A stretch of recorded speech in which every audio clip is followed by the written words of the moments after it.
Downtown Eugene, dozens of protesters gathering outside the federal building against what they call unjust, unlawful ICE actions in our community. They did spend about 10 minutes broadcasting a message to protesters saying that they are declaring this demonstration an active riot in front of the federal building, and they are threatening arrests if people do not leave. They're threatening tear gas. Oh, they just started their broadcasting of their message again. We're across the street from where they are. They have the intersection of 5th and Pearl blocked off right now. Eugene Mayor Knutson and Oregon Governor Kotek calling for peaceful protests after Friday night's Ice Out protest that was declared a riot, ending in tear gas, flashbangs, and pepper balls. Good evening, Gold. Well, protesters say that they're here standing up for their immigrant neighbors and against what they call a growing climate of fear and fascism and intimidation. Now, according to a rep from the Lane County Immigrant Defense Network, detainments are taking place at the ICE office here in downtown Eugene and around our community on a near weekly basis. Things are still pretty calm. There are only about 5 or 6 protesters outside of the federal building right now, standing on the corners, kind of directing their signs towards traffic. AI technology is a powerful tool, but students are growing up with easy access. Some are using it for homework or even as a therapist. I spoke to a Lane County expert about what parents need to know to keep their kids safe. Over a year ago, Eugene's most beloved public service, Cahoots, suddenly stopped operating in Eugene. After 35 years, the city ended its contract with Whitebird Clinic. This quiet path was part of Sharon Schumann's morning ritual. But on Wednesday morning, this incredible woman was taken from Eugene in an instant. I spent the past few months writing a piece about Cahoots, the mobile crisis service that stopped operating in Eugene 6 months ago. After 35 years, the city ended its contract with Whitebird Clinic after layoffs, budget problems, and cut hours. But the Cahoots team didn't walk away. They launched a new program, Willamette Valley Crisis Care, to protect this unique model they believe in. Cahoots paired a medic with a mental health crisis worker and diverted thousands of police calls a year. It's a model that inspired America during the 2020 Black Lives Matter movement. It became a national model for reforming police brutality. Cahoots still has street cred. New York City mayoral candidate Zohran Mamdani even gave it a shout-out during a recent debate. What my plan will do, an innovative plan of the Department of Community Safety, will take what has worked elsewhere in the country, a program in Eugene, Oregon, where they took 24,000 911 mental health calls out of the police department. They were able to respond to all but 311. But the very law meant to expand the model, the Cahoots Act, may have accelerated its collapse. I've been investigating to find out what exactly killed Cahoots and how did this national model leave the city that created it. Which one do the black people go on? Carnival? No, black people can't. They don't go on. They can't swim. You gotta be able to swim if you go. Yeah, but they like to be grounded with their water fried chicken. A Eugene police officer has resigned following the release of body camera footage containing what Chief Chris Skinner called racist and deeply offensive language. The 4-minute clip recorded during the January 30th protest at the Eugene Federal Building captures the unnamed officer on a personal phone call. There's gas everywhere. All these guys are unemployed. Oh yeah. And none of them give a about illegal aliens. You know what I mean? They don't know any. In the footage, the officer is heard laughing about the use of tear gas and flashbangs to disperse protesters.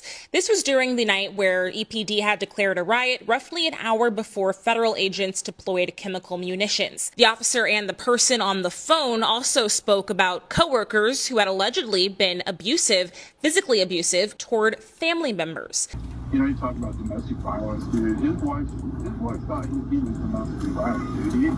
He was pretty abusive to her, and he would grab her, and he would do all kinds of, like, he would tell her all kinds of stupid shit, like, nobody's gonna want you, who's gonna want you to, you got 5 kids, you don't work, That's classic of domestic violence abuse. Hoover was doing the same shit, dude. He was like telling me about how he beat his daughter. That she's my daughter. You know, I chucked her up against the wall and slapped her face, and I bent her over my knees. Isn't that why he got fired? In a statement issued this afternoon, Chief Skinner said, quote, "What was said in that video is unacceptable. It was wrong, disrespectful, and completely inconsistent with the values of the Eugene Police Department. There is no excuse for racist remarks from anyone who wears this badge." Eugene's independent police auditor confirmed he intended to initiate a formal misconduct complaint before the officer resigned. However, the investigation isn't over. He said they will continue the probe to ensure no other voices heard on the video belong to EPD employees, promising to bring complaints against anyone else involved. This is a video of Jewish children that survived a Nazi extermination camp.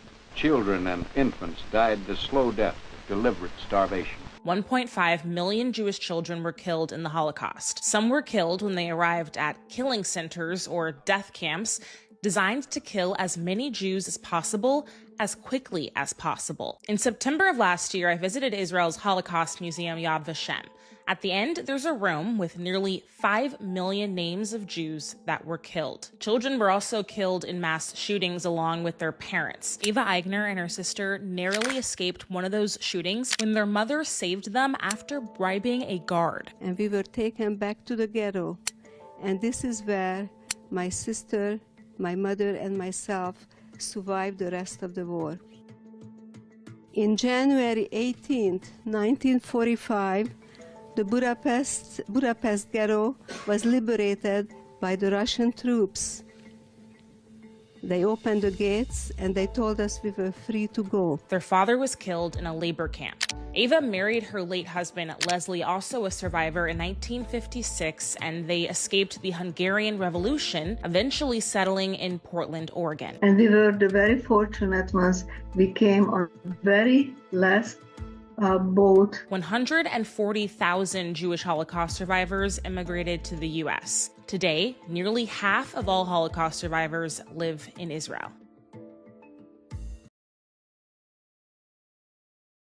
Part of what moved me to write the op-ed was my own feelings of inadequacy, my own feelings that I had not risen to the tasks of my own moral responsibility as rabbi. And there's two tasks that I felt that I hadn't risen to. One is the task of defending my community, combating anti-Semitism in the local community, and the other is the task of speaking out against the actions of the Netanyahu government in Israel that I think are so morally wrong, so strategically wrong for the long-term well-being of the Israeli and Palestinian people, and realizing that people were looking to me to be a moral voice. Rabbi Ruhi discussed her concerns about excusing the Israeli government's military actions and the anti-Semitism that has infected many in Eugene and worldwide. I want to say, I think a lot of the people who are protesting Israel are very well-meaning, are not intending to alienate Jews or deny the humanity of Jewish people, but they are often unwittingly stepping into anti-Jewish tropes or dehumanization of Jews. Across town, Palestinian community leader Ibrahim Hamideh's grief takes a different shape. I still have family back there, so it's not just news to me. So it's much more personal. And I was born and raised in the West Bank, in Bethlehem. So therefore, it's a lot more dear and near to my heart. On the line that's been blurred by many that criticize the Israeli government and approve of Hamas jihadist terrorism. I don't condone any killing of any person, regardless. I am very much a believer in peace, and therefore I am not a fan of anybody that kills anybody else. I believe that the thicker the middle ground, the more people believe in equality, the more people believe in justice on both sides, then justice will occur. But till then, we're just going to struggle. Both Hamid and Rabbi Ruhi shared their vision for coexistence in the region and condemned the normalization of extremism on all sides, whether in Israel, Palestine, or Eugene, that is prolonging the trauma and suffering of innocent civilians. I'm Tiffany Lewis reporting. For nearly 16 years, a Roseburg family believed a final sentence had brought closure to their worst nightmare. In 2010, 5-year-old Sahara Dwight was raped and murdered. Her killer, then 16-year-old Dustin Wallace, was handed 2 consecutive life sentences in 2012. July 9th, 2010 was the worst day of my life. I found out that Dustin Wallace had raped and murdered my 5-year-old daughter in a way that's unimaginable. It's a nightmare that all parents fear. When she woke up to say no and to fight, he tried to silence her by hitting her in the face repeatedly and in the stomach, and then smothered her with a pillow until he snuffed out her light, and then began to rape her, her body. She lived a carefree life with her arms spread completely open and just spinning on her own cloud. According to records from the trial, Wallace was visiting his father, who was living with Sahara's mother at the time, but he did not have his medication meant to control his bipolar disorder, mood swings, and lack of impulse control. Files also state he showed no remorse and lied to officers. Dustin Wallace has the opportunity to be released. A video posted to social media by Sahara's father recently garnered hundreds of thousands of views worldwide. This was the beginning of our healing process for the families, to know that he'd never get out of prison. Triggering a global campaign as he fights against Wallace's possible release. I'm getting messages all over the world from people, all 4 corners, reaching out. We stand next to you.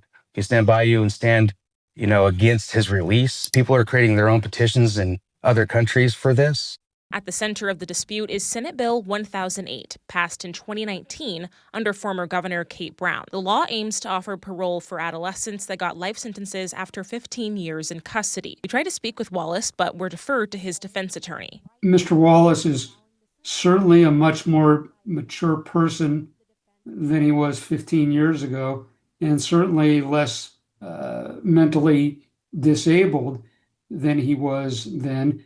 And that growth has enabled him to fully accept responsibility for the crime that he committed, and as well recognize his sense of remorse for what he did. Under SB 1008, the 3-member parole board can't relitigate the details of the 2010 rape and murder of Sahara. Instead, they are legally obligated to look at who the offender has become during his time incarcerated and his mental state at the time of the crime. His attorney notes that Wallace was reportedly abused as a child, but Sahara's family will offer victim impact statements. In February, a court-appointed doctor concluded that Wallace presents a generally low risk for violence and moderate risk for sexual misconduct. In my 33 years of practice, Dr. Guyton's report is the most comprehensive psychological evaluation I've ever seen. State Representative Virgil Osborne says the current legal framework strips away judicial promises made to victims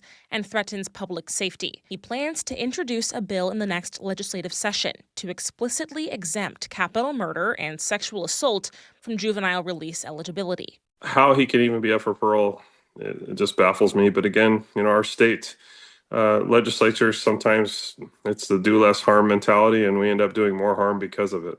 There will be petitions on this. We will go to the House. We will go to the Senate. The biggest fear surrounding his release is our community. If the board ultimately grants release, the defense says Wallace will remain under active lifetime supervision and parole. Rose Sapidameh was born into a radical theocracy. After the 1979 Islamic Revolution, women's rights in Iran were stripped away. To avoid giving birth in Iran, Rose's mother fled first to Germany, then to the United States, determined to give her daughter a better future. Women couldn't walk the streets of Iran without a male figure to be some sort of family member. The rules surrounding Islam are just fabricated to whatever extreme they'd like. You couldn't do anything in Iran, so my mother did not want to subjugate her future daughter to that. But assimilating wasn't easy. Isolated and struggling, Rose's mother experienced postpartum psychosis while her father was working nonstop. As a result, Rose was sent back and then raised by family between Iran, Sweden, and the U.S. Her childhood memories remain vivid. So we were in an all-girls school where they would check your nails every morning, ensure that they were clean, and prepare you to salute to the Ayatollah every morning. And she recalls indoctrination embedded early. We were forced to walk on the pavement where there was images of the American flag, of the Israeli flag, Mark Bad, America, Mark Bad, Israel.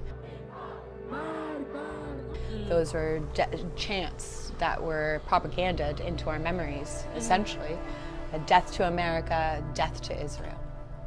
Rose says this wave of nationwide protests feels different, and true freedom for Iranians may be within reach. I'm so proud to be Iranian. I'm so scared for you. I only wish freedom. I hope your voices can be echoed. I hope my father can return back to his homeland. I hope that I can join him.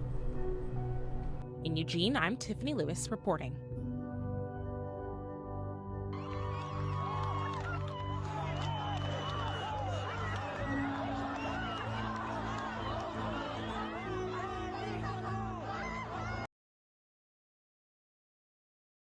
May is Jewish American Heritage Month, a time to celebrate the rich cultural, historical, and spiritual contributions of Jewish Americans. I sat down with local Jewish leaders to learn more about their stories and their experiences since the October 7th terrorist attack in Israel.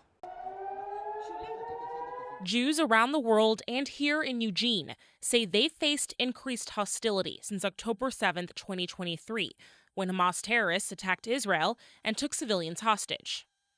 I'm kind of embarrassed to say that after October 7th, I started hiding. I no longer wore my Star of David at my high school. I wouldn't talk about my identity as much as I used to. I hid, and I wasn't proud of that over the summer. And coming into school here at UO, I really wanted to set my ideas forward. Despite rising hatred, many have been inspired to dig deeper into their religion and culture as a way to combat hate.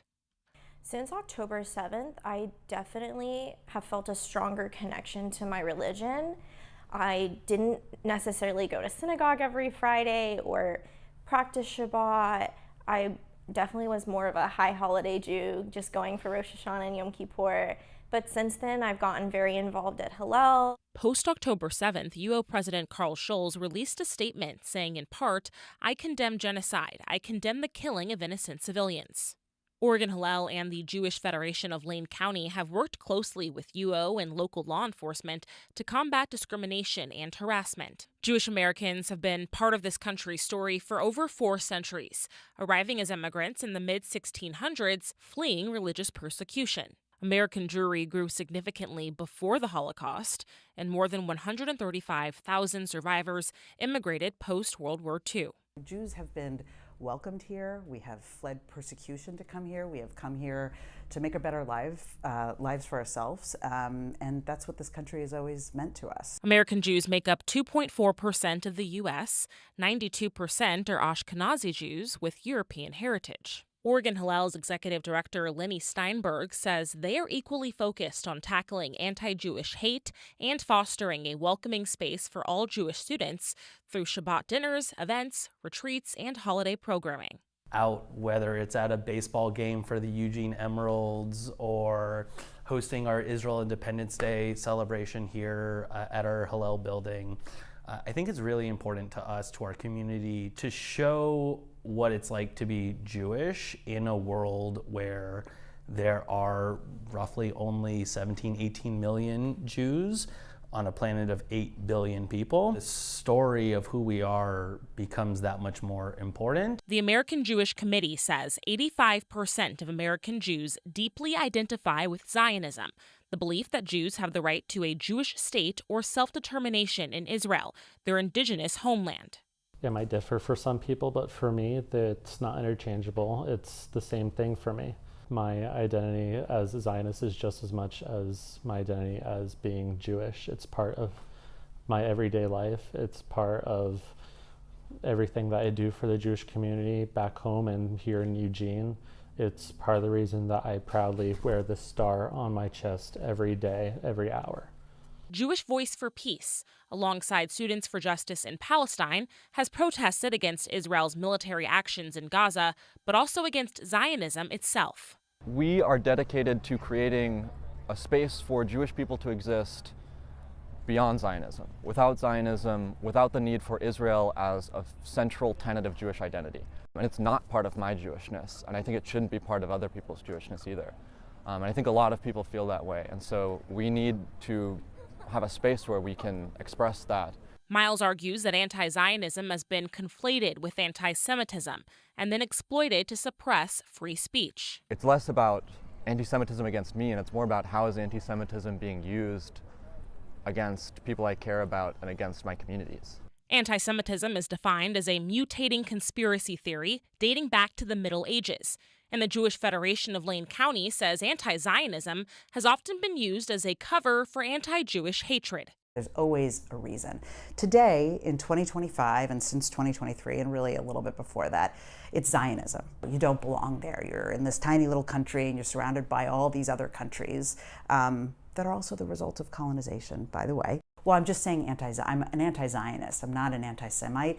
Is saying like I don't hate Jews. I just want you to not be there. That's the same thing. And as a Jew, I'm telling you that. So hear me when I tell you that. UO sophomore Rachel Leonard says anti-Zionism has manifested in the forms of chants like, "From the river to the sea, Palestine will be free." Words are really powerful, and I think that people like to manipulate them to mean what they want them to mean. For the Jewish people, for decades, From the River to the Sea has called for the killing of Jews, but people now say, oh, it's not, it's just calling for the destruction of the state of Israel and it becoming one state of Palestine. Okay, if that's what you say it means, if you destroy the state of Israel, what happens to the people who live there, who are mostly Jewish? And UO freshman Max Netter says anti-Semitism is manifested on campus in the form of swastikas drawn on photos of Jewish students in his dormitory and a yellow ribbon symbolizing the remaining Israeli hostages in Gaza torn down from his door. Is this worth it to be out, like, as my true self, like my whole identity out in the open? Is it a good idea for me and my safety to be openly Jewish? And months later, I can fully say that, yes, it has been worth it. Here and across the nation, the Jewish community is standing strong in joy, identity, and unshakable pride. In Eugene, I'm Tiffany Lewis reporting.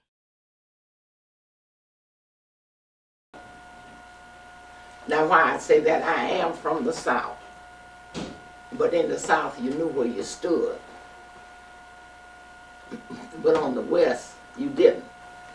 You thought you was free when you came west, but you wasn't. They had more discrimination in Eugene than I ever faced in the South.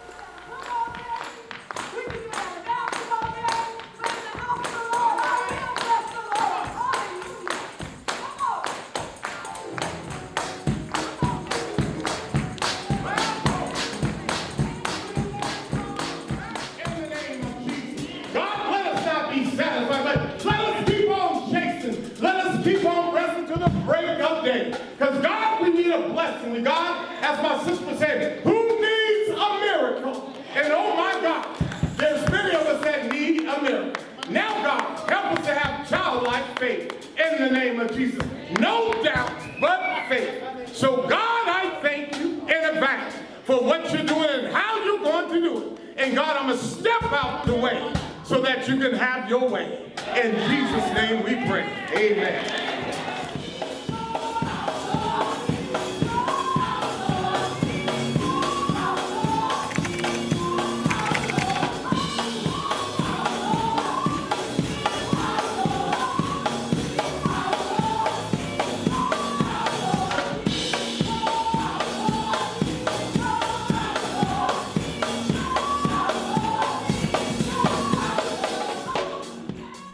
They did what they could do to keep us out, but obviously it didn't happen.